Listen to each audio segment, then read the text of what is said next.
चुनाव अभियान। चुनावों का मुख्य उद्देश्य लोगों को अपनी पसंद के प्रतिनिधियों, सरकार और नीतियों का चुनाव करने का अवसर देना है।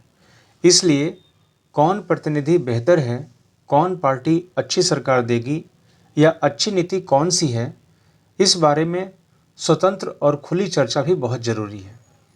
चुनाव अभियान के दौरान यही होता है। हमारे देश में उम्मीदवारों की अंतिम सूची की घोषणा होने और मतदान की तारीख के बीच आमतौर पर 2 सप्ताह का समय चुनाव प्रचार के लिए दिया जाता है। इस अवधि में उम्मीदवार मतदाताओं से संपर्क करते हैं, राजनेता चुनावी सभाओं में भाषण देते हैं और राजनीतिक पार्टियां अपने समर्थकों को सक्रिय करती है। इसी अवधि में अखबार और टीवी चैनलों पर चुनाव से जुड़ी खबरें और बहसें भी होती हैं। पर असल में चुनाव अभियान सिर्फ 2 हफ्ते नहीं चलता। राजनीतिक दल चुनाव होने के महीनों पहले से इसकी तैयारियां शुरू कर देते हैं। चुनाव अभियान के दौरान राजनीतिक पार्टियां लोगों का ध्यान कुछ बड़े मुद्दों पर केंद्रित करना चाहती हैं। वे लोगों को इन मुद्दों पर आकर्षित करती हैं और अपनी पार्टी के पक्ष में वोट देने को कहती हैं। आइए विभिन्न चुनावों में विभिन्न दलों द्वारा उठाए गए कुछ सफल नारों पर गौर करें। इंदिरा गांधी के नेतृत्व वाली कांग्रेस पार्टी ने 1971 के लोकसभा चुनावों में गरीबी हटाओ का नारा दिया था। पार्टी ने वायदा किया कि वह सरकार की सारी नीतियों में बदलाव करके सबसे पहले देश से गरीबी हटाएगी। 1977 में हुए लोकसभा चुनावों में जयप्रकाश नारायण के नेतृत्व में जनता पार्टी ने नारा दिया, लोकतंत्र बचाओ।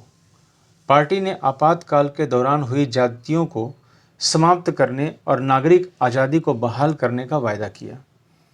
वामपंथी दलों ने 1977 में हुए पश्चिम बंगाल विधानसभा चुनाव में जमीन जोतने वाले को का नारा दिया।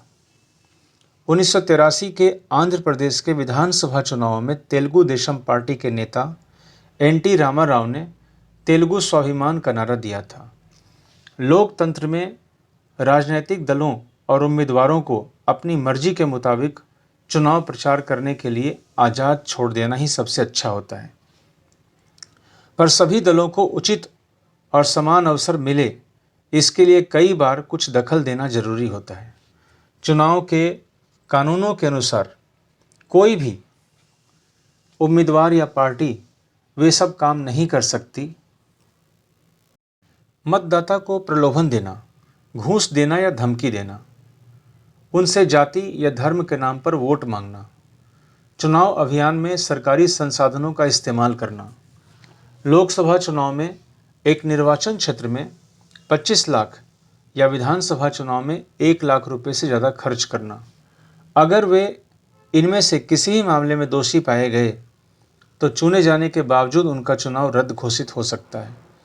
इन कानूनों के अलावा हमारे देश के सभी राजनीतिक पार्टियों ने चुनाव प्रचार की आदर्श आचार संहिता को भी स्वीकार किया है। इसमें उम्मीदवारों और पार्टियों को यह सब करने की मनाही है। चुनाव प्रचार के लिए किसी धर्म स्थल का उपयोग, सरकारी वाहन, विमान या अधिकारियों का चुनाव में उपयोग, चुनाव की अधिघोषणा हो जाने के बाद मंत्री किसी बड़ी योजना का शिलान्यास, बड़े नीतिगत फैसले या लोगों को सुविधाएं देने वाले वायदे नहीं कर सकते। मतदान और मतगणना। चुनाव का आखिरी चरण है मतदाताओं द्वारा वोट देना। इस दिन को आमतौर पर चुनाव का दिन कहते हैं। मतदाता सूची में नाम वाला हर व्यक्ति अपने इलाके में स्थित मतदान केंद्र पर जाता है। वह अस्थायी तौर पर स्थानीय स्कूल या किसी सरकारी इमारत में बना होता है। जब मतदाता मतदान केंद्र में जाता है तो चुनाव अधिकारी उसे पहचान कर उसकी अंगुली पर एक काला निशान लगा देते हैं और उसे वोट डालने की अनुमति देते हैं। सभी उम्मीदवारों के एजेंटों को मतदान केंद्र के अंदर बैठने की इजाज़त होती है, जिससे कि वे देख सकें कि चुनाव ठीक ढंग से हो रहा है। पहले मतदाता एक मतपत्र पर अलग अलग छपे उम्मीदवारों के नाम और चुनाव चिन्ह में से अपनी पसंद के उम्मीदवार के चुनाव चिन्ह पर मुहर लगाकर अपनी पसंद जाहिर करते थे। अब मतदान के लिए इलेक्ट्रॉनिक वोटिंग मशीनों का इस्तेमाल होने लगा है। मशीन के ऊपर उम्मीदवारों के नाम और उनके चुनाव चिन्ह बने होते हैं। निर्दलीय उम्मीदवारों को भी चुनाव अधिकारी चुनाव चिन्ह देते हैं। मतदाता को जिस उम्मीदवार को वोट देना होता है उसके चुनाव चिन्ह के आगे बने बटन को एक बार दबा भर देना होता है। मतदान हो जाने के बाद सभी वोटिंग मशीनों को सील बंद करके एक सुरक्षित जगह पर पहुंचा दिया जाता है। फिर एक तय तारीख पर एक चुनाव क्षेत्र की सभी मशीनों को एक साथ खोला जाता है और मतों की गिनती की जाती है। वहां सभी दलों के एजेंट रहते हैं जिससे मतगणना का काम निष्पक्ष ढंग से हो सके। किसी चुनाव क्षेत्र में सबसे ज़्यादा मत पाने वाले उम्मीदवार को विजयी घोषित किया जाता है। आम चुनाव में अमूमन सभी निर्वाचन क्षेत्रों में मतगणना एक ही तारीख पर होती है। टीवी चैनल, रेडियो और अखबारों के लिए यह बहुत बड़ा अवसर होता है और वे इसकी खबरें पूरे विस्तार से देते हैं। कुछ घंटों की गिनती में ही सारे परिणाम मालूम हो जाते हैं और यह स्पष्ट हो जाता है कि कौन अगली सरकार बनाने जा रही है। क्या हमारे देश में चुनाव बहुत महंगे हैं? भारत में चुनाव करवाने पर बहुत ज़्यादा रकम खर्च होती है। जैसे 2014 में लोकसभा चुनावों पर ही सरकार ने करीब 3,500 करोड़ खर्च किए। हिसाब लगाएं तो मतदाता सूची में दर्ज हर नाम पर 40 रुपये के करीब खर्च हुआ। पार्टियों और उम्मीदवारों ने चुनाव में सरकार से भी ज़्यादा खर्च किया। मोटे अनुमान के अनुसार सरकार, पार्टियों और उम्मीदवारों का कुल खर्च करीब 30,000 करोड़ हुआ होगा, अर्थात प्रति मतदाता करीब 500 रुपये। कुछ लोग कहते हैं कि चुनाव हमारी जनता पर, खासकर गरीब लोगों पर एक बोझ है और मुल्क हर 5 साल पर चुनाव कराने का बोझ नहीं उठा सकता।